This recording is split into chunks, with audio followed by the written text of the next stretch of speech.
Hello, my dear learners. I am Vinayak and I welcome you all to the Bold Learners YouTube channel. So ಈಗ ಈ ಒಂದು ವಿಡಿಯೋದಲ್ಲಿ 6ನೇ ತರಗತಿಯ ಪ್ರವೇಶಕ್ಕಾಗಿ ಜವಾಹರ್ ನವೋದಯ ಶಾಲೆಗಳಲ್ಲಿ ಏನು ಅರ್ಜಿಯನ್ನು ಕರೆದಿದ್ದಾರೆ ನೋಡಿ, ಆ ಅರ್ಜಿಯನ್ನು ಹೇಗೆ ಆನ್ಲೈನ್ ಮುಖಾಂತರ ಅಪ್ಲೈ ಮಾಡೋದು ಅಂತ ನೋಡೋಣ. ಅದಕ್ಕಿಂತ ಮುಂಚೆ ಈ ಜವಾಹರ್ ನವೋದಯ ಶಾಲೆಗಳ ಬಗ್ಗೆ ಸ್ವಲ್ಪ ಮಾಹಿತಿಯನ್ನು ನೋಡೋಣ. ಅಂದರೆ ಈ ಪ್ರವೇಶ ಪರೀಕ್ಷೆಗೆ ಸಂಬಂಧಿಸಿದಂತೆ ಜವಾಹರ್ ನವೋದಯ ವಿದ್ಯಾಲಯ ಸಮಿತಿಯವರು ಒಂದು ಪ್ರಾಸ್ಪೆಕ್ಟಸ್ ಅಂದರೆ ಪ್ರವೇಶ ಕೈಪಿಡಿಯನ್ನು ಬಿಟ್ಟಿದ್ದಾರೆ. ಆನ್ಲೈನ್ ಅಪ್ಲಿಕೇಶನ್ ಹಾಕೋದಕ್ಕಿಂತ ಮುಂಚೆ ಆ ಪ್ರವೇಶ ಕೈಪಿಡಿಯಲ್ಲಿರುವ ಮಾಹಿತಿಯನ್ನು ಒಂದು ಸಾರಿ ನೋಡೋಣ. ಸೊ ಹಾಗಾದರೆ ಈಗ ನೀವು ನಿಮ್ಮ ಮೊಬೈಲ್ನಲ್ಲಿರುವಂತಹ ಕ್ರೋಮ್ ಬ್ರೌಸರ್ ಅಥವಾ ಯಾವುದಾದ್ರೂ ಒಂದು ಬ್ರೌಸರ್ನ ಓಪನ್ ಮಾಡಿ, ಇಲ್ಲಿ ಸರ್ಚ್ ಟ್ಯಾಬ್ನಲ್ಲಿ ನವೋದಯ ಅಪ್ಲಿಕೇಶನ್ ಅಂತ ಟೈಪ್ ಮಾಡಿ ಸರ್ಚ್ ಕೊಡಿ. ಆನಂತರ ನಿಮಗೆ ಈ ಥರ ಒಂದು ಇಂಟರ್ಫೇಸ್ ಓಪನ್ ಆಗುತ್ತೆ. ಸೊ ಇಲ್ಲಿ ನೀವು ನೋಡ್ಬೋದು cbseit.rcil.gov.in ಅಂತ ತೋರಿಸುತ್ತೆ. ಅಂದರೆ JNVST ಕ್ಲಾಸ್ 6 ಅಂತ ತೋರಿಸುತ್ತೆ. ಇದರ ಮೇಲೆ ಕ್ಲಿಕ್ ಮಾಡ್ಕೊಳ್ಳಿ. ಓಕೆ, ಕ್ಲಿಕ್ ಮಾಡಿದ ನಂತರ ನಿಮಗೆ ಇಲ್ಲಿ ನೀವು ನೋಡ್ಬೋದು online application for admission to class 6 ಅಂತ ಇದೆ. ಆಮೇಲೆ ಇಲ್ಲಿ ಲಾಸ್ಟ್ ಡೇಟ್ ಸಹ ನೋಡ್ಬೋದು. Last date to apply 29 July 2025 ಅಂತ ಇದೆ. ಅಂದರೆ ಇನ್ನೂ ಭಾಳಷ್ಟು ದಿನಗಳೇನು ಉಳಿದಿಲ್ಲ. ಸೊ ಆದಷ್ಟು ಬೇಗ ಅಪ್ಲಿಕೇಶನನ್ನು ಹಾಕಿ. ಓಕೆ, ಸೊ ಅದೇನು ಪ್ರವೇಶ ಕೈಪಿಡಿ ಏನು ಬಿಟ್ಟಿದ್ದಾರೆ ಅಂತ ಹೇಳಿದೆ ನೋಡಿ, ಅದು ಎಲ್ಲಿ ಸಿಗ್ತದಪ್ಪ ಅಂತಂದರೆ ಕೆಳಗಡೆ ಸ್ಕ್ರೋಲ್ ಡೌನ್ ಮಾಡಿ ಇಲ್ಲಿ ನೋಡ್ಬೋದು ನೀವು click here to view prospectus ಅಂತ ಇದೆ. ಸೊ ಇದ್ರ ಮೇಲೆ ಕ್ಲಿಕ್ ಮಾಡಿಕೊಂಡು ನೀವು ಆ PDF ಅನ್ನು ನೋಡ್ಬೋದು. ಓಕೆ, ಸೊ ಈಗ ನಾನು ಆ PDF ಅನ್ನೇ ಓಪನ್ ಮಾಡ್ತೀನಿ. ಈಗ ಇದರಲ್ಲಿರುವಂತಹ ಮಾಹಿತಿಯನ್ನು ಒಂದೊಂದಾಗಿ ನೋಡ್ತಾ ಹೋಗೋಣ. ಓಕೆ, ಸೊ ನೀವು ಇಲ್ಲಿ ನೋಡ್ಬೋದು last date to apply is 29 July 2025 ಅಂತ ಇದೆ. ಓಕೆ, ಸೊ ಕೆಳಗಡೆ ಸ್ಕ್ರೋಲ್ ಡೌನ್ ಮಾಡಿದರೆ ಇಂಟ್ರೊಡಕ್ಷನ್ ಅಂತ ಇದೆ.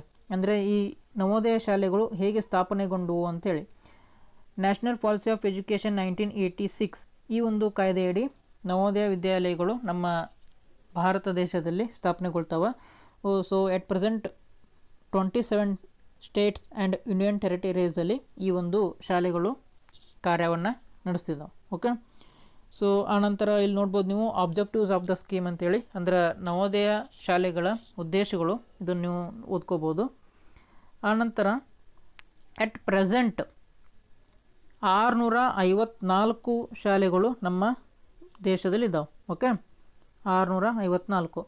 ಸೊ ನಮ್ಮ ಕರ್ನಾಟಕದಲ್ಲಿ ಎಷ್ಟಿದಾವೆ ಅಂತ ನೋಡೋದಾದರೆ ಟೋಟಲ್ 31 ಶಾಲೆಗಳಿದ್ದಾವೆ. ಓಕೆ, ಆಮೇಲೆ SC/ST ಪಾಪ್ಯುಲೇಷನ್ ಎಲ್ಲೆಲ್ಲಿ ಅಂದರೆ ಯಾವ ರಾಜ್ಯಗಳಲ್ಲಿ ಹೆಚ್ಚಿಗೆ ಇರ್ತದೆ ನೋಡ್ರಿ, ಯಾವ್ಯಾವ ಜಿಲ್ಲೆಯಲ್ಲಿ ಅಲ್ಲಲ್ಲಿ ಕೆಲವೊಂದು ಎಕ್ಸ್ಟ್ರಾ ಶಾಲೆಗಳು ಸಹ ಇದ್ದಾವೆ. ಸೊ ನಮ್ಮ ಕರ್ನಾಟಕದಲ್ಲಿ ಈಗ ಪ್ರಸ್ತುತವಾಗಿ 31 ಶಾಲೆಗಳು ಇದ್ದಾವೆ. ಸೊ ಈ ಟೆಸ್ಟ್ ಬಗ್ಗೆ ನೋಡೋದಾದರೆ, ಅಂದರೆ ಈ ಪ್ರವೇಶ ಪರೀಕ್ಷೆ, ಮೊದಲನೇದಾಗಿ ಈ ಪ್ರವೇಶ ಪರೀಕ್ಷೆಯನ್ನು ಯಾವ ವಿದ್ಯಾರ್ಥಿಗಳು ಬರಿಬೋದಪ್ಪ ಅಂತಂದರೆ ಈ 2025-26ನೇ ಸಾಲಿನಲ್ಲಿ ಅವರು ಅಟ್ ಪ್ರೆಸೆಂಟ್ ಅಂದರೆ ಈಗ 5ನೇ ತರಗತಿಯಲ್ಲಿ ಓದ್ತಿರಬೇಕು. ಓಕೆ, ಅಂದರೆ 5ನೇ ತರಗತಿ ಮುಗಿದ ನಂತರ 6ನೇ ತರಗತಿಗೋಸ್ಕರ ಈ ಒಂದು ನವೋದಯ ವಿದ್ಯಾಲಯ ಪ್ರವೇಶ ಪರೀಕ್ಷೆ ನಡೀತದೆ. ಓಕೆ, ಅಂದರೆ ಈಗ ಸದ್ಯಕ್ಕೆ ಅವರು 5ನೇ ತರಗತಿಯಲ್ಲಿ ಓದ್ತಾ ಇರಬೇಕು. ಆಮೇಲೆ ಎಕ್ಸಾಮ್ ಯಾವಾಗಿರುತ್ತಪ್ಪ ಅಂತ ನೋಡೋದಾದರೆ 13 ಡಿಸೆಂಬರ್ 2025. ಅಂದರೆ ಇಲ್ಲಿ ನೋಡ್ಬೋದು ನೀವು 2 ಎಕ್ಸಾಮ್ ಡೇಟ್ಗಳನ್ನ ಕೊಟ್ಟಿದ್ದಾರೆ ಇಲ್ಲಿ ಕೆಳಗಡೆ. ಹೌದಾ, ಯಾಕಪ್ಪ ಅಂತಂದರೆ ಈ ನವೋದಯ ವಿದ್ಯಾಲಯಗಳು 2 ಬೋರ್ಡ್ಗಳು ಇರ್ತವೆ. ಒಂದು ಸಮ್ಮರ್ ಬೋರ್ಡ್ ಅಂಥೇಳಿ, ಇನ್ನೊಂದು ವಿಂಟರ್ ಬೋರ್ಡ್ ಅಂಥೇಳಿ. ಅದರಲ್ಲಿ ನಮ್ಮ ಕರ್ನಾಟಕ ಬರೋದು ಸಮ್ಮರ್ ಬೋರ್ಡ್ನಲ್ಲಿ. ಸೊ ಹಾಗಾಗಿ ನಮ್ಮ ಕರ್ನಾಟಕದಲ್ಲಿ ಎಕ್ಸಾಮ್ ಯಾವಾಗಿರ್ತೈತಪ್ಪ ಅಂತಂದ್ರೆ ಶನಿವಾರ 13 ಡಿಸೆಂಬರ್ 2025 11:30 AM. ಓಕೆ, ಈ ದಿನಾಂಕದಂದು ನವೋದಯ ವಿದ್ಯಾಲಯ ಪ್ರವೇಶ ಪರೀಕ್ಷೆ ಇರ್ತದೆ. ಹಾಗೆ ಕೆಳಗಡೆ ಸ್ಕ್ರೋಲ್ ಡೌನ್ ಮಾಡೋದಾದರೆ ಆವಾಗಲೇ ಹೇಳ್ದಂಗೆ ಈ ಒಂದು ಪ್ರವೇಶ ಪರೀಕ್ಷೆಗೆ ಅಪ್ಲಿಕೇಶನ್ ಹಾಕಲಿಕ್ಕೆ ಲಾಸ್ಟ್ ಡೇಟು 29 ಜುಲೈ 2025.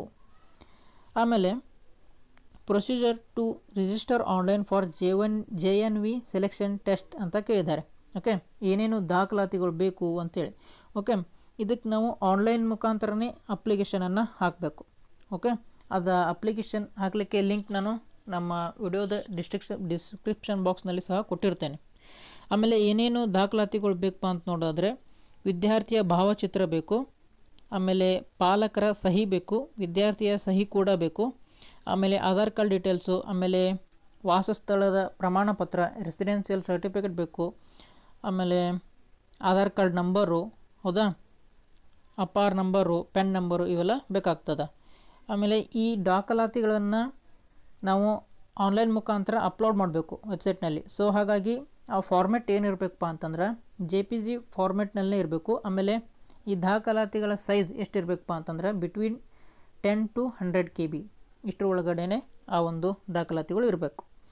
ಹಾಗೆ ಕೆಳಗಡೆ ಸ್ಕ್ರೋಲ್ ಮಾಡ್ತಾ ಹೋದರೆ ಇಲ್ಲೊಂದು ಇಂಪಾರ್ಟೆಂಟ್ ಮಾಹಿತಿಯನ್ನು ಕೊಟ್ಟಿದ್ದಾರೆ. ಏನಪ್ಪ ಅಂತಂದರೆ candidates are advised to apply for the specific JNV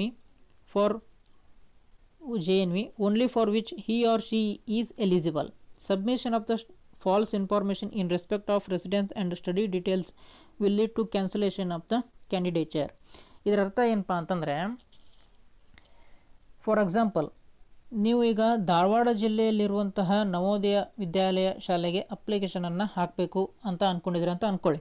okay, so ಹಾಗಾದರೆ ನಿಮ್ಮ ವಿದ್ಯಾರ್ಥಿ ಏನು ಮಾಡ್ತಿರ್ಬೇಕಪ್ಪ ಅಂತಂದರೆ ಆ ವಿದ್ಯಾರ್ಥಿಯ ವಾಸಸ್ಥಳ ಅಂದರೆ ಜಿಲ್ಲೆ ಧಾರವಾಡನೇ ಆಗಿರಬೇಕು. ಮತ್ತು ಈಗ ಪ್ರಸ್ತುತವಾಗಿ 5ನೇ ತರಗತಿ ಯಾವ ಸ್ಕೂಲ್ನಲ್ಲಿ ಓದ್ತಿರ್ತ ನೋಡಿ ಆ ಸ್ಕೂಲ್ ಸಹ ಧಾರವಾಡ ಜಿಲ್ಲೆಯಲ್ಲೇ ಇರಬೇಕು. ಆವಾಗ ಮಾತ್ರ ನೀವು ಧಾರವಾಡದಲ್ಲಿರುವಂತಹ ಅಂದರೆ ಧಾರವಾಡ ಜಿಲ್ಲೆಯಲ್ಲಿರುವಂತಹ ಜವಾಹರ್ ನವೋದಯ ವಿದ್ಯಾಲಯ ಸ್ಕೂಲ್ಗೆ ಅಪ್ಲಿಕೇಶನ್ ಹಾಕ್ಲಿಕ್ಕೆ ಬರುತ್ತೆ. ಓಕೆ, ಸೊ ಇದಕ್ಕಾಗಿ ಅವರು ರೆಸಿಡೆನ್ಷಿಯಲ್ ಸರ್ಟಿಫಿಕೇಟ್ ಎಲ್ಲ ಕೇಳ್ತಾರೆ. ರೆಸಿಡೆನ್ಷಿಯಲ್ ಸರ್ಟಿಫಿಕೇಟ್ ಅಂದರೆ ವಾಸಸ್ಥಾನ ಪ್ರಮಾಣ ಪತ್ರ, ಮಗುವಿಂದು ಆಯಿತು, ಪಾಲಕರದ್ದು ಆಯಿತು, ಹೌದಾ. ಅಂದರೆ ನೀವು ಧಾರವಾಡ ಜಿಲ್ಲೆಯಲ್ಲಿ ಓದ್ತಿರುವಂತಹ ವಿದ್ಯಾರ್ಥಿಗೆ ಬೆಳಗಾವಿ ಜಿಲ್ಲೆಯಲ್ಲಿರುವಂತಹ ನವೋದಯ ವಿದ್ಯಾಲಯಕ್ಕೆ ಅಪ್ಲಿಕೇಶನ್ ಹಾಕಲಿಕ್ಕೆ ಬರೋದಿಲ್ಲ. ಓಕೆ, ಅರ್ಥ ಆಯಿತು ಅಂತ ಅಂದ್ಕೊಂಡಿದ್ದೀನಿ ನಾನು. ಇನ್ನೊಮ್ಮೆ ಹೇಳ್ತೀನಿ ನೋಡಿರಿ, ಮಗುವಿನ ವಾಸಸ್ಥಾನ ಜಿಲ್ಲೆ ಯಾವ ಇರುತ್ತೆ ನೋಡಿರಿ ಆ ಜಿಲ್ಲೆ, ಮತ್ತು ಈಗ ಪ್ರಸ್ತುತವಾಗಿ 5ನೇ ತರಗತಿ ಓದುತ್ತಿರುವಂಥ ಜಿಲ್ಲೆ, ಮತ್ತು ನೀವು ಯಾವ ಜಿಲ್ಲೆಯಲ್ಲಿ ನವೋದಯ ವಿದ್ಯಾಲಯ ಹಾಕ್ಬೇಕಂತೀರಿ ನೋಡಿರಿ ಆ ಜಿಲ್ಲೆ ಮೂರೂ ಸಹ ಸೇಮ್ ಇರಬೇಕು. ಓಕೆ, ಮಗು ಒಂದು ವೇಳೆ ಧಾರವಾಡದಲ್ಲಿ ಇದ್ದು ಅಥವಾ ಧಾರವಾಡದಲ್ಲಿ ಈಗ 5ನೇ ತರಗತಿ ಓದ್ತಾ ಇದ್ದು ಅವ್ರು ಏನಾದರೂ ಬೆಳಗಾವಿ ಜಿಲ್ಲೆಯಲ್ಲಿರುವಂತಹ ನವೋದಯ ವಿದ್ಯಾಲಯದಲ್ಲಿ ಅಪ್ಲಿಕೇಶನ್ ಹಾಕಬೇಕಪ್ಪ ಅಂದರೆ ಅದು ಆಗೋದಿಲ್ಲ. ಓಕೆ, ಒಂದು ವೇಳೆ ನೀವು ಹಾಗೆ ಅಪ್ಲಿಕೇಶನ್ ಹಾಕಿ ಎಕ್ಸಾಮ್ ಬರೆದ್ರೂ ಸಹ ಲಾಸ್ಟಿಗೆ ಅವರೇನು ಡಾಕ್ಯುಮೆಂಟ್ಸ್ ವೆರಿಫಿಕೇಷನ್ ಮಾಡ್ತಿರ್ತಾರೆ ನೋಡಿರಿ ಅಡ್ಮಿಷನ್ ಮಾಡ್ಕೊಳ್ಳುವಾಗ, ಆವಾಗ ಆ ಮಗುವಿನ ಅಡ್ಮಿಷನನ್ನು ಕ್ಯಾನ್ಸಲ್ ಮಾಡ್ತಾರೆ. ಓಕೆ, ಸೊ ಇದನ್ನು ನೀವು ಗಮನದಲ್ಲಿ ಇಟ್ಕೊಳ್ಳಿ. ನೀವು ಸಹ ಈ ಒಂದು ರೂಲ್ಸನ್ನು ಈ ಪ್ರಾಸ್ಪೆಕ್ಟಸನ್ನು ಡೌನ್ಲೋಡ್ ಮಾಡಿಕೊಂಡು ನೋಡ್ಬೋದು. ಆಮೇಲೆ ಇಲ್ಲಿ ಇನ್ನೊಂದು ಕೊಟ್ಟಿದ್ದಾರೆ ಏನಪ್ಪ ಅಂತಂದರೆ, it is inform to all concerned to confirm the area of school of study of classes 3, 4 and 5 whether it falls in rural or urban area. If the location of the school of the study of classes 3, 4 and 5 lies under the rural area, then the candidate will be considered as rural area candidate ante. Similarly, if the school is in urban area, if the candidate will be considered an urban area candidate. ಅಂದರೆ ಇದನ್ನ ಯಾಕೆ ಹೇಳ್ತಿದ್ದೀನಪ್ಪ ಅಂತಂದರೆ, rural area ಸ್ಟೂಡೆಂಟ್ಸ್ಗೆ 75% seats reserve ಇರ್ತಾವೆ. Okay, so ಹಾಗಾದರೆ ಒಂದು ವಿದ್ಯಾರ್ಥಿ rural area candidate ಅಂದರೆ ಗ್ರಾಮೀಣ ಪ್ರದೇಶದ ವಿದ್ಯಾರ್ಥಿ ಅಂತ ಹೇಗೆ ಕನ್ಸಿಡರ್ ಮಾಡ್ತಾರಪ್ಪ ಅಂತಂದರೆ, ಆ ವಿದ್ಯಾರ್ಥಿ 3ನೇ ತರಗತಿ, 4ನೇ ತರಗತಿ ಹಾಗೂ 5ನೇ ತರಗತಿ ಈ 3 ತರಗತಿಗಳನ್ನು ಗ್ರಾಮೀಣ ಪ್ರದೇಶದಲ್ಲಿರುವಂತಹ ಶಾಲೆಯಲ್ಲಿನೇ ಕಲ್ತಿರಬೇಕು. ಆವಾಗ ಮಾತ್ರ ಆ ವಿದ್ಯಾರ್ಥಿಯನ್ನು ಗ್ರಾಮೀಣ ಪ್ರದೇಶದ ವಿದ್ಯಾರ್ಥಿ ಅಂತೇಳಿ ಕನ್ಸಿಡರ್ ಮಾಡ್ತಾರೆ. ಸೊ ಅಂತಹ ವಿದ್ಯಾರ್ಥಿಗಳಿಗೆ 75% ಸೀಟುಗಳು ರಿಸರ್ವೇಷನ್ ಇರ್ತದೆ. ಒಂದು ವೇಳೆ 3ನೇ ತರಗತಿಯನ್ನು ಗ್ರಾಮೀಣ ಪ್ರದೇಶದಲ್ಲಿ ಕಲಿತು 4ನೇ ತರಗತಿಯನ್ನು ಏನು ಅರ್ಬನ್ ಏರಿಯಾದಲ್ಲಿ ಕಲಿತು ಅಂದರೆ ನಗರ ಪ್ರದೇಶದಲ್ಲಿ ಕಲಿತು ಮತ್ತು 5ನೇ ತರಗತಿಯನ್ನು ಮತ್ತೆ ಗ್ರಾಮೀಣ ಪ್ರದೇಶದಲ್ಲಿ ಕಲಿತಿದ್ರೆ ಆ ಒಂದು ವಿದ್ಯಾರ್ಥಿಯನ್ನು ಜನರಲ್ ಕ್ಯಾಟಗರಿ ವಿದ್ಯಾರ್ಥಿ, ಜನರಲ್ ಅಲ್ಲ, ಅರ್ಬನ್ ವಿದ್ಯಾರ್ಥಿ ಅಂತಲೇ ಕನ್ಸಿಡರ್ ಮಾಡ್ತಾರೆ. ಓಕೆ, ಅಂದರೆ 3 ತರಗತಿ 3, 4 ಮತ್ತು 5ನೇ ತರಗತಿಯನ್ನು ಗ್ರಾಮೀಣ ಪ್ರದೇಶದಲ್ಲೇ ಕಲ್ತಿರಬೇಕು. ಒಂದೇ ಒಂದು ದಿನ ಯಾವುದಾದ್ರೂ ಒಂದು ದಿನ ಅವರು ನಗರ ಪ್ರದೇಶದಲ್ಲಿರುವಂತಹ ಶಾಲೆಯಲ್ಲಿ ಕಲ್ತಿದ್ರೆ ಅಂಥ ವಿದ್ಯಾರ್ಥಿಗಳನ್ನ ಅರ್ಬನ್ ಕ್ಯಾಂಡಿಡೇಟ್ ಅಂತಲೇ ಕನ್ಸಿಡರ್ ಮಾಡ್ತಾರೆ. ಓಕೆ, ಇದು ಕ್ಲಿಯರ್ ಆಯಿತು ಅಂತ ಅಂದ್ಕೊಂಡಿದ್ದೆ ನಾನು. ಸೊ ಅದನ್ನು ಗಮನದಲ್ಲಿ ಇಟ್ಕೊಳ್ಳಿ. ಆಮೇಲೆ ಇನ್ನೊಂದು ಮಾಹಿತಿ ಕ್ಯಾಟಗರಿಗೆ ಸಂಬಂಧಪಟ್ಟದ್ದು, ಕಾಸ್ಟ್ಗೆ. If the candidate belongs to OBC category, make sure that the OBC category of the candidate lies under the central OBC list as raised by Government of India from time to time. If the OBC category of the candidate does not lies under the central OBC list, such candidates will be treated as a general category candidate. In no cost state OBC category is entertained ಅಂತ ಹೇಳಿದ್ದಾರೆ. ಅಂದರೆ ವಿದ್ಯಾರ್ಥಿ OBC category ಅಡಿಯಲ್ಲಿ ಬರ್ತಾನೋ ಇಲ್ಲೋ ಅಂತ ನಾವು ಹೇಗೆ ಕಂಡು ಹಿಡ್ಕೊಳ್ಬೇಕಪ್ಪ ಅಂತಂದರೆ, ಆ ಒಂದು ಅವರ ವಿದ್ಯಾರ್ಥಿಯ ಜಾತಿಯನ್ನು ಏನು ಸೆಂಟ್ರಲ್ OBC ಲಿಸ್ಟ್ ಇರುತ್ತೆ ನೋಡ್ರಿ, ಅದರಲ್ಲಿ ನೋಡಬೇಕು. ಆ ಸೆಂಟ್ರಲ್ OBC ಲಿಸ್ಟಲ್ಲಿ ವಿದ್ಯಾರ್ಥಿಯ ಜಾತಿ ಇದ್ದರೆ ಮಾತ್ರ ಅವನನ್ನು OBC ಕ್ಯಾಂಡಿಡೇಟ್ ಅಂತ ಕನ್ಸಿಡರ್ ಮಾಡ್ತಾರೆ. ಇಲ್ಲಪ್ಪ ಅಂತಂದರೆ ಜನರಲ್ ಕ್ಯಾಟಗರಿ ಸ್ಟೂಡೆಂಟ್ ಅಂತ ಕನ್ಸಿಡರ್ ಮಾಡ್ತಾರೆ. ಅಂದರೆ ನಿಮ್ಮ ವಿದ್ಯಾರ್ಥಿ SC ಆಗಿರ್ಬೋದು, ST ಆಗಿರ್ಬೋದು, OBC ಆಗಿರ್ಬೋದು. ಸೊ ಈ ಮೂರು ಕಾಸ್ಟ್ನಲ್ಲಿ ಬರ್ತಿದ್ರೆ ನಿಮ್ಮ ಹತ್ರ ದಾಖಲಾತಿಗಳು ಇರಬೇಕು, ಅಂದರೆ ಕಾಸ್ಟ್ ಸರ್ಟಿಫಿಕೇಟ್ ಇರಬೇಕು. ಆಮೇಲೆ ಇಲ್ಲಿ ಇನ್ನೊಂದು ಏನಪ್ಪ ಅಂತಂದರೆ, ಅದು ನಿಮ್ಮ ಕ್ಯಾಂಡಿಡೇಟು OBC ಲಿಸ್ಟಲ್ಲಿದ್ದರೆ, ಅಂದರೆ OBC ಅಂತ ಅಂದ್ಕೊಂಡಿದ್ರೆ ನೀವು, ಅದು ಸೆಂಟ್ರಲ್ ಲಿಸ್ಟಲ್ಲಿ ಇರಬೇಕು. ಫಾರ್ ಎಕ್ಸಾಂಪಲ್, ಕೆಲವೊಂದಿಷ್ಟು ಕಾಸ್ಟ್ಗಳು ನಮ್ಮ ಕರ್ನಾಟಕದಲ್ಲಿ ನಾವು ಅವುಗಳನ್ನ OBC ಕಾಸ್ಟ್ ಅಂತ ಕನ್ಸಿಡರ್ ಮಾಡ್ತೀವಿ. ಬಟ್ ಅದೇ ಕಾಸ್ಟು ನಾವು ಸೆಂಟ್ರಲಲ್ಲಿ ನೋಡೋಕೆ ಹೋದರೆ ಆ ಸೆಂಟ್ರಲ್ ಲಿಸ್ಟಲ್ಲಿ ಈ ಒಂದು ಪರ್ಟಿಕ್ಯುಲರ್ ಕಾಸ್ಟು OBC ಲಿಸ್ಟಲ್ಲಿ ಇರೋದಿಲ್ಲ. ಸೊ ಅಂಥವುಗಳನ್ನ ಅವ್ರು ಏನು ಮಾಡ್ತಾರೆ, ಡೈರೆಕ್ಟಾಗಿ ಜನರಲ್ ಕ್ಯಾಂಡಿಡೇಟ್ ಅಂತೇಳಿ ಕನ್ಸಿಡರ್ ಮಾಡ್ತಾರೆ. ಓಕೆ, ಸೊ ಇದೊಂದು ಕನ್ಫರ್ಮ್ ಆಯ್ತು ಅಂತ ಅಂದ್ಕೊತೀನಿ ನಾನು. ಆಮೇಲೆ ಇನ್ನೊಂದು ನೋಡ್ಬೋದು ನೀವು ಇಲ್ಲಿ, the correction window to modify the information field in the selected areas such as gender, area, category, disability and medium of examination will be opened for few days subsequent upon the last date of submission of the application form. The information of opening correction window will be uploaded in NVS website or registration portal ಅಂತ ಇದೆ. Okay, ಅಂದರೆ ನೀವು application ಹಾಕುವಾಗ ಎಲ್ಲ ಮಾಹಿತಿಯನ್ನು ತುಂಬ ಗಮನವಿಟ್ಟು ಹಾಕಬೇಕು. ಓಕೆ, ಒಂದು ವೇಳೆ ಅದೆಲ್ಲೇನಾದರೂ ತಪ್ಪಾಗಿದ್ದರೆ ಅದನ್ನ ಚೇಂಜ್ ಮಾಡಲಿಕ್ಕೆ ಅವಕಾಶವನ್ನು ಕೊಡ್ತಾರೆ. ಓಕೆ, ಚೇಂಜ್ ಯಾವ್ಯಾವ ಏನು ಸೆಕ್ಟರ್ನಲ್ಲಿ ಮಾಡ್ಬೋದು ಅಂತಂದರೆ, ಏನಾದರೂ ಅಕಸ್ಮಾತ್ ಅವರ ಜೆಂಡರ್ ಏನಾದರೂ ಚೇಂಜ್ ಆಗಿದ್ದರೆ ಅದನ್ನ ಮಾಹಿತಿಯನ್ನು ಚೇಂಜ್ ಮಾಡ್ಬೋದು. ಓಕೆ, ಇನ್ನೊಮ್ಮೆ ಎಡಿಟ್ ಮಾಡ್ಬೋದು. Area, category, disability and medium of examination, ಈ ಏನು 4 ಕೊಟ್ಟಿದ್ದಾರೆ ನೋಡಿರಿ, ಇವುಗಳಲ್ಲಿ ಏನಾದರೂ ತಪ್ಪಾಗಿದ್ದರೆ ಮಾತ್ರ ನೀವು ಚೇಂಜ್ ಮಾಡ್ಬೋದು. ಅದಕ್ಕೂ ಅದನ್ನ ಚೇಂಜ್ ಮಾಡಲಿಕ್ಕೆ ಅಂದರೆ ಎಡಿಟ್ ಮಾಡಲಿಕ್ಕೆ ಟೈಮ್ ಕೊಡ್ತಾರೆ, ನೀವು ವೆಬ್ಸೈಟ್ನಲ್ಲಿ ನೋಡ್ತಾ ಇರಬೇಕು. ಓಕೆ, ಅದಕ್ಕಿಂತ ನೀವು ಮೊದಲಿಗೇ ತುಂಬ ಗಮನವಿಟ್ಟು ಅಪ್ಲಿಕೇಶನ್ ಹಾಕೋದು ತುಂಬ ಸೂಕ್ತ.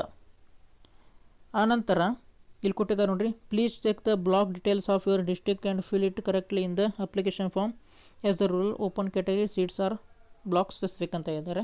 ಓಕೆ, ಇದೊಮ್ಮೆ ನೋಡ್ಕೊಳ್ಳಿ. ಆಮೇಲೆ ಇಶ್ಯೂ ಆಫ್ ಅಡ್ಮಿಟ್ ಕಾರ್ಡ್ ಅಂತ ಇದ್ದಾರೆ. ಇದು ಅಡ್ಮಿಟ್ ಕಾರ್ಡ್ ಯಾವಾಗ ಬಿಡ್ತಾರೆ ಅಂತೇಳಿ ನಮ್ಮ ಚಾನಲನ್ನು ಸಬ್ಸ್ಕ್ರೈಬ್ ಮಾಡ್ಕೊಂಡ್ಕೊಳ್ರಿ. ನಾವು ಅಡ್ಮಿಟ್ ಕಾರ್ಡ್ ಬಿಟ್ಟಾಗ ನಿಮಗೆ ಮಾಹಿತಿಯನ್ನು ಕೊಡ್ತೀವಿ. ಆಮೇಲೆ ರಿಸಲ್ಟ್ ಯಾವಾಗ ಬರ್ತದಪ್ಪ ಅಂದರೆ ನಮ್ಮ ಸಮ್ಮರ್ ಬೋರ್ಡ್ದು ಮಾರ್ಚ್ 2026 ಅವಾಗ ಬರ್ತದೆ. ಓಕೆ, ಆನಂತರ ಮತ್ತೇನಿದೆ ಅಂತಂದರೆ ಇನ್ನೊಂದು ನೋಡ್ಬೋದು ನೀವು ಇಲ್ಲಿ, the candidates provisionally selected under OBC quota have to submit OBC certificate as per prescribed format of central list. Okay, ನಿಮ್ಮ ಜಾತಿ ಒಂದು ವೇಳೆ OBC ಕ್ಯಾಟಗರಿಯಲ್ಲಿ ಬರ್ತಿದ್ರೆ ಅದನ್ನು ಕನ್ಫರ್ಮ್ ಮಾಡ್ಕೊಳ್ಬೇಕು ನೀವು. ನಿಮ್ಮ ಕಾಸ್ಟು ಸೆಂಟ್ರಲ್ ಲಿಸ್ಟ್ನಲ್ಲಿ ಸಹ OBCಯಲ್ಲಿ ಕ್ಯಾಟಗರಿ ಅಡಿಯಲ್ಲೇ ಬರ್ತಿದೆಯೋ ಇಲ್ಲೋ ಅದೊಂದು ಸಲ ನೋಡ್ಕೋಬೇಕು ನೀವು. ಓಕೆ, ಅಂದರೆ ಇಲ್ಲಿ ಕೊಟ್ಟಿದ್ದಾರೆ ನೋಡಿರಿ, candidates belonging to the schedule caste, scheduled tribe and other backward classes will have to produce the certificate of scheduled caste, scheduled tribe or OBC at the time of seeking admission if provisionally selected ಅಂತೇಳಿ. Okay, ಒಂದು ವೇಳೆ ನೀವು ನಿಮ್ಮ ಹತ್ರ ಆವಾಗ admission ಆಗೋ ಟೈಮ್ನಲ್ಲಿ certificate ಇಲ್ಲ ಅಂತಂದರೆ ಡೈರೆಕ್ಟಾಗಿ ನಿಮ್ಮ ಅಡ್ಮಿಷನನ್ನು ಕ್ಯಾನ್ಸಲ್ ಮಾಡುವಂತಹ ಸಾಧ್ಯತೆಗಳು ಇರ್ತವೆ. ಆಮೇಲೆ ಹೂ ಈಸ್ ಎಲಿಜಿಬಲ್ ಅಂತ ಕೊಟ್ಟಿದ್ದಾರೆ ನೋಡಿರಿ, ಅಂದರೆ ಯಾರು ಇದಕ್ಕೆ ಅಪ್ಲಿಕೇಶನ್ ಹಾಕಲು ಎಲಿಜಿಬಲ್ ಅಂತ ಕೆಟ್ಟಿದ್ದಾರೆ. ಇಲ್ಲಿ ನೋಡ್ಬೋದು ನೀವು, Admission of candidate to class 6th in a JNV is a district specific. ಅಂದರೆ ಡಿಸ್ಟ್ರಿಕ್ಟ್ ಸ್ಪೆಸಿಫಿಕ್ ಅಂದರೆ ಮಗು ಯಾವ ಜಿಲ್ಲೆಯಲ್ಲಿ ವಾಸ ಮಾಡ್ತಿರ್ತದೋ ಮತ್ತು ಯಾವ ಜಿಲ್ಲೆಯಲ್ಲಿ 5ನೇ ತರಗತಿಯನ್ನು ಓದ್ತಿರ್ತದೆ ನೋಡ್ರಿ, ಆ ಜಿಲ್ಲೆಯಲ್ಲಿರುವಂತಹ ಮಕ್ಕಳನ್ನೇ ಅದೇ ಜಿಲ್ಲೆಯಲ್ಲಿರುವಂತಹ ನವೋದಯ ವಿದ್ಯಾಲಯಕ್ಕೆ ಅಡ್ಮಿಷನ್ ಮಾಡ್ಕೊಳ್ತಾರೆ. ನೀವು ಇನ್ನೊಂದು ಸಲ ಓದ್ಕೋಬೋದು. Okay, a candidate who is studying class 5th in a district is allowed to apply for admission to JNV in the same district only. Only the bona fide resident candidates from the district concerned where the Jawahar Navodaya Vidyalaya has been located and studying class 5th in the same district are eligible to apply for admission to JNV through JNVST. ಅಂದರೆ ಯಾವ ಜಿಲ್ಲೆಯಲ್ಲಿ ವಾಸವಾಗಿರ್ತಾರೋ ಅದೇ ಜಿಲ್ಲೆಯಲ್ಲಿರುವಂತಹ Navodaya ವಿದ್ಯಾಲಯಕ್ಕೆ application ಹಾಕಬೇಕು. ಆನಂತರ ನೋಡೋದಾದರೆ candidates who have passed class 5th before the session 2025 or repeated candidates are not allowed. Okay, ಅಂದರೆ ಒಂದು ವೇಳೆ ಆಲ್ರೆಡಿ ಈಗ ನಿಮ್ಮ ವಿದ್ಯಾರ್ಥಿ ಆಲ್ರೆಡಿ ಈಗ 5ನೇ ತರಗತಿಯನ್ನು ಮುಗಿಸಿ 6ನೇ ತರಗತಿಯನ್ನು ಈಗ ಅವರು ಬರ್ತಿದ್ರೆ ಅಂತಹ ವಿದ್ಯಾರ್ಥಿಗಳು ಈ ಒಂದು ಎಕ್ಸಾಮನ್ನು ಬರಲಿಕ್ಕೆ ಅರ್ಹರಲ್ಲ. ಓಕೆ, ಅಂದರೆ ರಿಪೀಟರ್ ಕ್ಯಾಂಡಿಡೇಟ್ಗಳು ಅಂದರೆ ಹೋದ್ಸಲು ಆಲ್ರೆಡಿ ಅವರು ನವೋದಯ ಎಕ್ಸಾಮ್ ಬರೆದಿದ್ರೆ ಅಂಥವರು ಮತ್ತೊಮ್ಮೆ ಈ ಸಲ ನವೋದಯ ಎಕ್ಸಾಮ್ ಬರಲಿಕ್ಕೆ ಅವಕಾಶ ಇರೋದಿಲ್ಲ. ಓಕೆ, ಅಂದರೆ ಈಗ ಪ್ರಸ್ತುತವಾಗಿ ಅವರು 5ನೇ ತರಗತಿಯಲ್ಲಿ ಇರಬೇಕು.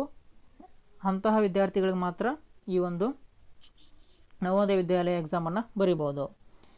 A candidate seeking admission must not have been born before 1/5/2014 and after 31/7/2016. Both dates are inclusive. ಅಂದರೆ ವಿದ್ಯಾರ್ಥಿಯ ಜನ್ಮ ದಿನಾಂಕ ಯಾವ ದಿನಾಂಕದಿಂದ ಯಾವ ದಿನಾಂಕದವರೆಗೆ ಇರಬೇಕಪ್ಪ ಅಂತಂದರೆ 1/5/2014 ಹಿಡಿದು 31/7/2016 ಇವೆರಡೂ ಡೇಟ್ಗಳ ನಡುವೆ ಇರಬೇಕು. ಆಮೇಲೆ ಒಂದು ವೇಳೆ ವಿದ್ಯಾರ್ಥಿ ಇದೇ ಡೇಟ್ನಂದು ಜನಿಸಿದರೆ ಆ ವಿದ್ಯಾರ್ಥಿಗಳು ಸಹ ಅಪ್ಲಿಕೇಶನ್ ಹಾಕ್ಬೋದು. ಇಲ್ಲಿ ನೋಡ್ಬೋದು ನೀವು, ಬೋತ್ ಡೇಟ್ಸ್ ಆರ್ ಇನ್ಕ್ಲೂಸಿವ್ ಅಂತ ಕೊಟ್ಟಿದ್ದಾರೆ.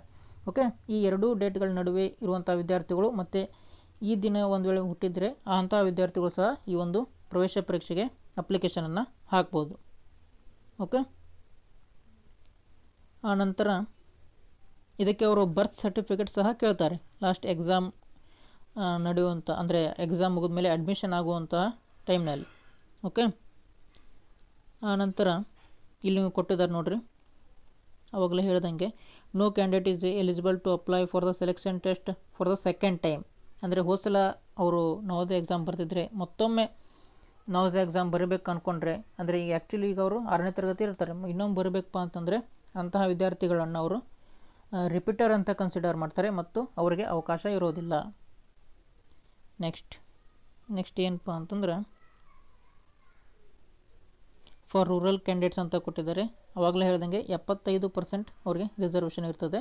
ಓಕೆ, ರೂರಲ್ ಕ್ಯಾಂಡಿಡೇಟ್ ಅಂದರೆ ಯಾರಪ್ಪ ಅಂತಂದರೆ 3ನೇ ತರಗತಿ 4ನೇ ತರಗತಿ ಮತ್ತು 5ನೇ ತರಗತಿಯನ್ನು ಗ್ರಾಮೀಣ ಪ್ರದೇಶದಲ್ಲಿ ಇರುವಂತಹ ಶಾಲೆಯಲ್ಲೇ ಅವರು ಅಭ್ಯಾಸನ ಮಾಡಿರಬೇಕಾಗ್ತದೆ. ನೋಡ್ಬೋದು ನೀವು ಇಲ್ಲಿ, a candidate who has studied in a school located in an urban area even for a single day of session in class 3, 4 and 5 will be considered as urban candidate. ಅಂದರೆ ಒಂದೇ ಒಂದು ದಿನಾನೂ ನೀವು ನಗರ ಪ್ರದೇಶದಲ್ಲಿ ಇರುವಂತಹ ಶಾಲೆಯಲ್ಲಿ ಕಲ್ತಿದ್ರೆ ಅಂತಹ ಕ್ಯಾಂಡಿಡೇಟ್ಗಳನ್ನು ಅರ್ಬನ್ ಕ್ಯಾಂಡಿಡೇಟ್ ಅಂತಲೇ ಕನ್ಸಿಡರ್ ಮಾಡ್ತಾರೆ. ನೋಡಿ, even for a single day ಅಂತ ಹೇಳಿದ್ದಾರೆ. ಓಕೆ, ಸೊ ಇದನ್ನು ನೀವು ಗಮನದಲ್ಲಿ ಇಟ್ಕೊಂಡಿರಿ. ನಂತರ ಆಮೇಲೆ 1/3 of the selection of girls, ಅಂದರೆ in order to ensure 1/3 of selection of girls, ಅಂದರೆ 1/3 ಭಾಗವನ್ನು ಅವರು ಹೆಣ್ಣು ಮಕ್ಕಳಿಗೆ ಅಂತಲೇ ರಿಸರ್ವೇಷನ್ ಇಟ್ಟಿದ್ದಾರೆ. ನೆಕ್ಸ್ಟ್ ಇಲ್ಲಿ ನೋಡ್ಬೋದು ನೀವು, documents to be submitted after selection. Okay, selection ಆದಮೇಲೆ ಯಾವ್ಯಾವ ದಾಖಲಾತಿಗಳನ್ನ ಕೊಡಬೇಕು ಅಂತೇಳಿ ಇದ್ದಾರೆ. ಸೊ ಇದನ್ನು ನಾವು ನಂತರ ಎಕ್ಸಾಮೆಲ್ಲ ಆದಮೇಲೆ ಸೆಲೆಕ್ಷನ್ ನಡೀತಿರ್ತದೆ ನೋಡಿರಿ, ಅವಾಗ ಇನ್ನೊಂದು ವಿಡಿಯೋ ಮಾಡಿ ನಿಮಗೆ ತಿಳಿಸ್ತೇವೆ. Next about the selection test ಅಂತ ಕೇಳಿದ್ದಾರೆ ನೋಡಿರಿ, ಅಂದರೆ ಪ್ರವೇಶ ಪರೀಕ್ಷೆಯ ಬಗ್ಗೆ ಮಾಹಿತಿ ಕೊಡ್ತಿದ್ದಾರೆ. ಇಲ್ಲಿ ಸೆಂಟರ್ ಆಫ್ ಎಕ್ಸಾಮಿನೇಷನ್ ಅಂತ ಇದೆ. ಸೊ ಯೂಶ್ವಲಿ ನಿಮ್ಮ ಜಿಲ್ಲೆಯನ್ನು ನೀವು ಸೆಲೆಕ್ಟ್ ಮಾಡ್ಕೊಳ್ಬೇಕಾಗ್ತದೆ. ಆನಂತರ ಆಧಾರ್ ಕಾರ್ಡ್ ಅದು ಇರಬೇಕಂತ ಹೇಳ್ತಾರೆ. ಅಂದರೆ ನೀವು ಯಾವಾಗ ಎಕ್ಸಾಮನ್ನು ಬರೆಯೋಕ್ಕೆ ಹೋಗ್ತೀರಿ ನೋಡಿರಿ, ಅವಾಗ ಆಧಾರ್ ಕಾರ್ಡ್ ಆದರೂ ಇರಬೇಕು ನಿಮ್ಮ ಹತ್ರ, ಅಥವಾ ಯಾವುದಾದ್ರೂ ಗೌರ್ಮೆಂಟ್ ಅಪ್ರೂವ್ಡ್ ರೆಸಿಡೆನ್ಸ್ ಸರ್ಟಿಫಿಕೇಟ್ ಇರಬೇಕು. ಓಕೆ, ಯಾಕಂದರೆ ಅದೇ ಜಿಲ್ಲೆಯಲ್ಲಿ ಇರುವಂತಹ ಮಗು ಎಕ್ಸಾಮನ್ನು ಬರ್ತಿದೋ ಇಲ್ಲವೋ ಅಂತೇಳಿ ಅವರು ಕನ್ಫರ್ಮ್ ಮಾಡ್ಕೊಳ್ತಾರೆ. ಓಕೆ, ಆಮೇಲೆ photo on the admit card shall be matched with the candidate at the time of verification. ಅಂದರೆ ಅವರ ಅಡ್ಮಿಟ್ ಕಾರ್ಡ್ ಅಥವಾ ಹಾಲ್ ಟಿಕೆಟ್ನಲ್ಲಿರುವಂಥ ಫೋಟೋ ಹಾಗೂ ಆ ಮಗುವಿನ ಮುಖವನ್ನು ಮ್ಯಾಚ್ ಮಾಡಿ ನೋಡಿ ಕನ್ಫರ್ಮ್ ಮಾಡ್ಕೊಳ್ತಾರೆ ಅದೇ ವಿದ್ಯಾರ್ಥಿಯವರು ಎಕ್ಸಾಮ್ ಬರಲಿಕ್ಕೆ ಬಂದಿದ್ದಾನೋ ಇಲ್ಲೋ ಅಂತೇಳಿ. ಓಕೆ, ಆಮೇಲೆ ಲ್ಯಾಂಗ್ವೇಜ್ ಆಫ್ ದ ಎಕ್ಸಾಮಿನೇಷನ್ ಅಂತ ಕೇಳಿದ್ದಾರೆ ಇಲ್ಲಿ. Okay, so language of the examination ಇದನ್ನು ನೀವು ಅಪ್ಲಿಕೇಶನ್ ಹಾಕುವಾಗಲೇ ಸೆಲೆಕ್ಟ್ ಮಾಡಬೇಕು. ಇಲ್ಲಿ ಕೊಟ್ಟಿದ್ದಾರೆ ನೋಡಿರಿ, a candidate will be given a test booklet in the language which he or she has mentioned in the online application form. Change of language medium of examination is not possible, therefore it is advised to select the language or medium with due care ಅಂತ ಇದ್ದಾರೆ. Okay, ಅಂದರೆ ನೀವು application ಹಾಕುವಾಗ ಒಂದು ವೇಳೆ medium of examination Kannada ಅಂತ select ಮಾಡಿದರೆ ನಿಮ್ಮ ಏನು ಟೆಸ್ಟ್ ಬುಕ್ಲೆಟ್ ಕೊಡ್ತಾರೆ ನೋಡಿ ಅವರು, ಕ್ವಶನ್ ಪೇಪರ್ ಬುಕ್ಲೆಟು, ಆ ಬುಕ್ಲೆಟ್ನಲ್ಲಿರುವಂತಹ ಕ್ವಶನ್ಗಳು ಎಲ್ಲ ಕನ್ನಡ ಭಾಷೆಯಲ್ಲಿನೇ ಪ್ರಿಂಟ್ ಆಗಿರ್ತಾವೆ. ಓಕೆ, ಒಂದು ವೇಳೆ ನೀವು ಇಂಗ್ಲೀಷ್ ಅಂತ ಸೆಲೆಕ್ಟ್ ಮಾಡಿದರೆ, ಅಂದರೆ ಮೀಡಿಯಮ್ ಆಫ್ ಎಕ್ಸಾಮಿನೇಷನ್ ಇಂಗ್ಲೀಷ್ ಅಂತ ಸೆಲೆಕ್ಟ್ ಮಾಡಿದರೆ ಅದರಲ್ಲಿರುವಂತಹ ಎಲ್ಲ ಪ್ರಶ್ನೆಗಳು ಇಂಗ್ಲೀಷ್ ಮಾಧ್ಯಮದಲ್ಲಿನೇ, ಅಂದರೆ ಇಂಗ್ಲೀಷ್ ಭಾಷೆಯಲ್ಲಿನೇ ಇರ್ತಾವೆ. ಸೊ ಹಾಗಾಗಿ ನಾವು ಏನು ಸಜೆಸ್ಟ್ ಮಾಡ್ತೀವಪ್ಪ ಅಂದರೆ, ನಿಮ್ಮ ಮಗು ಕನ್ನಡ ಮೀಡಿಯಮ್ ವಿದ್ಯಾರ್ಥಿ ಆಗಿದ್ದಲ್ಲಿ ಮೀಡಿಯಮ್ ಆಫ್ ಎಕ್ಸಾಮಿನೇಷನ್ ಕನ್ನಡ ಅಂತಲೇ ಸೆಲೆಕ್ಟ್ ಮಾಡ್ಕೊಳ್ಳಿ. ಓಕೆ, ಒಂದು ವೇಳೆ ನಿಮ್ಮ ಮಗು ಇಂಗ್ಲೀಷ್ ಮೀಡಿಯಮ್ ವಿದ್ಯಾರ್ಥಿ ಆಗಿದ್ದಲ್ಲಿ ಇಂಗ್ಲೀಷ್ ಅಂತಲೇ ನೀವು ಭಾಷೆನ ಸೆಲೆಕ್ಟ್ ಮಾಡ್ಕೊಳ್ಳಿ, ಅಂದರೆ ಅವರಿಗೆ ಈಸಿ ಆಗುತ್ತೆ. ಓಕೆ, ಸೊ ಇದರಲ್ಲೇನು ರೂಲ್ಸ್ ಇಲ್ಲ, ಇಂಗ್ಲೀಷ್ ಮೀಡಿಯಮ್ ವಿದ್ಯಾರ್ಥಿಗಳು ಇಂಗ್ಲೀಷ್ನೇ ಸೆಲೆಕ್ಟ್ ಮಾಡ್ಕೋಬೇಕು, ಕನ್ನಡ ಮೀಡಿಯಮ್ ವಿದ್ಯಾರ್ಥಿಗಳು ಕನ್ನಡ ಭಾಷೆಯನ್ನೇ ಸೆಲೆಕ್ಟ್ ಮಾಡ್ಕೊಳ್ಬೇಕು ಅಂತೇನು ರೂಲ್ಸ್ ಇಲ್ಲ. ಇಂಗ್ಲೀಷ್ ಮೀಡಿಯಮ್ ವಿದ್ಯಾರ್ಥಿ ಕನ್ನಡನೂ ಸೆಲೆಕ್ಟ್ ಮಾಡ್ಕೋಬೋದು, ಕನ್ನಡ ಮೀಡಿಯಮ್ ವಿದ್ಯಾರ್ಥಿ ಇಂಗ್ಲೀಷ್ ಅಂತಲೂ ಸೆಲೆಕ್ಟ್ ಮಾಡ್ಕೋಬೋದು. ಬಟ್ ವಿದ್ಯಾರ್ಥಿಗಳಿಗೆ ಯಾವುದು ಈಸಿ ಆಗುತ್ತೆ ಅಂತ ನೋಡೋದಾದರೆ ಕನ್ನಡ ಮೀಡಿಯಮ್ ವಿದ್ಯಾರ್ಥಿ ಕನ್ನಡ ಸೆಲೆಕ್ಟ್ ಮಾಡ್ಕೊಳ್ಳೋದು ಒಳ್ಳೆಯದು, ಇಂಗ್ಲೀಷ್ ಮೀಡಿಯಮ್ ವಿದ್ಯಾರ್ಥಿ ಇಂಗ್ಲೀಷ್ ಸೆಲೆಕ್ಟ್ ಮಾಡ್ಕೊಳ್ಳೋದು ಒಳ್ಳೆಯದು. ಓಕೆ, ಆನಂತರ composition of the selection test, ಅಂದರೆ ನಮ್ಮ ಪ್ರವೇಶ ಪರೀಕ್ಷೆಯಲ್ಲಿ ಯಾವ್ಯಾವ ಥರದಂತಹ ಪ್ರಶ್ನೆಗಳು ಬರ್ತಾವೆ ಅಂತ ನೋಡೋದಾದರೆ ಮೆಂಟಲ್ ಎಬಿಲಿಟಿ ಟೆಸ್ಟ್ ಸುಮಾರು 40 ಕ್ವಶನ್ಗಳು ಇರ್ತವೆ, ಅದಕ್ಕೆ 50 ಮಾರ್ಕ್ಸ್ ಇರ್ತದೆ, ಟೈಮ್ 60 ನಿಮಿಷ. ಆಮೇಲೆ ಅರಿಥ್ಮೆಟಿಕ್ ಅಂದರೆ ಗಣಿತ ಟೆಸ್ಟ್ ಇರ್ತದೆ, 20 ಕ್ವಶನ್ ಇರ್ತವೆ, 25 ಮಾರ್ಕ್ಸು, 30 ನಿಮಿಷ. ಲ್ಯಾಂಗ್ವೇಜ್ ಟೆಸ್ಟ್, ಓಕೆ, ಅಂದರೆ ಭಾಷೆಯ ಟೆಸ್ಟ್ ಅಂತ ಹೇಳ್ಬೋದು.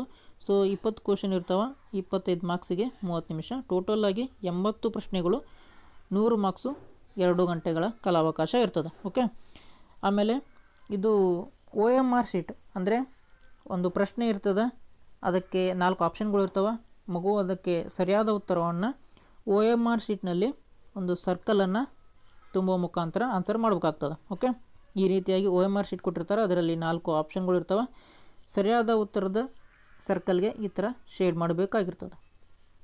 ಓಕೆ, ಆನಂತರ ಏನು ಕೊಟ್ಟಿದ್ದಾರಪ್ಪ ಅಂತಂದರೆ ಇಲ್ಲಿ ನೇಚರ್ ಆಫ್ ದ ಟೆಸ್ಟ್ ಕೊಟ್ಟಿದ್ದಾರೆ, ಅಂದರೆ ಯಾವ್ಯಾವ ಥರನಾದಂತಹ ಪ್ರಶ್ನೆಗಳನ್ನು ನೀವು ಎಕ್ಸ್ಪೆಕ್ಟ್ ಮಾಡ್ಬೋದು ಅಂಥೇಳಿ.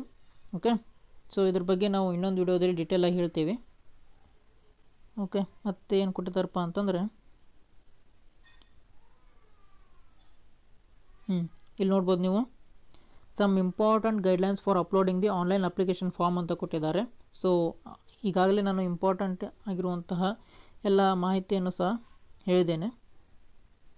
ಓಕೆ, ಸೊ ಇನ್ನೊಮ್ಮೆ ಡಾಕ್ಯುಮೆಂಟ್ಸ್ ಏನೇನು ಬೇಕಪ್ಪ ಅಂತ ನೋಡೋದಾದರೆ ವಿದ್ಯಾರ್ಥಿಯ ಭಾವಚಿತ್ರ, ವಿದ್ಯಾರ್ಥಿಯ ಸಹಿ, ಪಾಲಕರ ಸಹಿ, ವಿದ್ಯಾರ್ಥಿ ಆಧಾರ್ ಕಾರ್ಡು, ಮತ್ತು ನಿಮ್ಮದು ಯಾವುದು ಕಾಸ್ಟ್ ಇದೆ ನೋಡಿರಿ, OBC ಆಗಿರ್ಬೋದು, SC ಆಗಿರ್ಬೋದು, ST ಆಗಿರ್ಬೋದು, ಆ ಸಂಬಂಧಪಟ್ಟಂತಹ ಕಾಸ್ಟ್ ಸರ್ಟಿಫಿಕೇಟ್ ಬೇಕು. ಓಕೆ, ಆಮೇಲೆ ರೆಸಿಡೆನ್ಷಿಯಲ್ ಸರ್ಟಿಫಿಕೇಟ್ ಸಹ ಬೇಕಾಗ್ತದೆ. ಓಕೆ, ಆಮೇಲೆ ಅಡ್ಮಿಷನ್ ಮಾಡುವ ಸಂದರ್ಭದಲ್ಲಿ ಅರ್ಬನ್ ಮತ್ತು ರೂರಲ್ ಆ ಸರ್ಟಿಫಿಕೇಟ್ಗೂ ಸಹ ಬೇಕಾಗ್ತದೆ. ಓಕೆ, ಒಂದು ವೇಳೆ ನಿಮ್ಮ ಹತ್ರ ಯಾವುದೇ ಥರದಂತಹ ಕಾಸ್ಟ್ ಸರ್ಟಿಫಿಕೇಟ್ಗಳು ಇಲ್ಲವಾಗಿದ್ದಲ್ಲಿ ಅಂತಹ ಕ್ಯಾಂಡಿಡೇಟನ್ನು ಜನರಲ್ ಕ್ಯಾಂಡಿಡೇಟ್ ಅಂತೇಳಿ ಅವರು ಏನು ಸೆಲೆಕ್ಟ್ ಮಾಡ್ಕೊಳ್ತಾರೆ.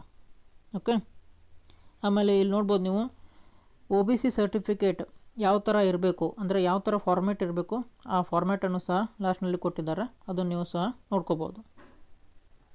ಸೊ ಇದುವರೆಗೂ ನಾವು ಈ ಒಂದು ನವೋದಯ ವಿದ್ಯಾಲಯ ಶಾಲೆಗೆ ಅಪ್ಲಿಕೇಶನ್ ಹಾಕಲಿಕ್ಕೆ ಯಾವ್ಯಾವ ದಾಖಲಾತಿಗಳು ಬೇಕು ಮತ್ತು ಎಷ್ಟು ಸೈಜ್ ಇರಬೇಕು, ಆಮೇಲೆ ಅರ್ಬನ್ ಕ್ಯಾಂಡಿಡೇಟ್ ಯಾರು, ರೂರಲ್ ಕ್ಯಾಂಡಿಡೇಟ್ ಯಾರು, ಮತ್ತು OBC ಮತ್ತು SC/ST ಕ್ಯಾಂಡಿಡೇಟ್ಗಳು ಯಾರ್ಯಾರು, ಆಮೇಲೆ ಯಾವ ಜಿಲ್ಲೆಯಲ್ಲಿ ಅಪ್ಲಿಕೇಶನ್ ಹಾಕಬೇಕು, ಇವೆಲ್ಲ ಮಾಹಿತಿಯನ್ನು ನೋಡಿದ್ವಿ. ಓಕೆ, ಸೊ ನಮ್ಮ ಚಾನಲನ್ನು ಸಬ್ಸ್ಕ್ರೈಬ್ ಮಾಡ್ಕೊಳ್ಳಿ. ಯಾಕಪ್ಪ ಅಂತಂದರೆ ನಾವು ಮುಂದೆ ನವೋದಯ ವಿದ್ಯಾಲಯ ಪ್ರವೇಶ ಪರೀಕ್ಷೆಗೆ ಸಂಬಂಧಪಟ್ಟಂತಹ ಮಾಹಿತಿ ಇರುವಂತಹ ವಿಡಿಯೋಗಳನ್ನ ಅಪ್ಲೋಡ್ ಮಾಡ್ತಾ ಇರ್ತೀವಿ. ಓಕೆ, ಸೊ ಹಾಗಾಗಿ ನಮ್ಮ ಚಾನಲ್ನ ಸಬ್ಸ್ಕ್ರೈಬ್ ಮಾಡ್ಕೊಳ್ಳಿ ಮತ್ತು ವಿಡಿಯೋ ಇಷ್ಟ ಆಗಿದರೆ ಲೈಕ್ ಮಾಡಿ ಅಂತ ಹೇಳ್ತಾ ಮತ್ತೆ ಮುಂದಿನ ವಿಡಿಯೋದಲ್ಲಿ ಸಿಗೋಣ. ಜೈ ಹಿಂದ್.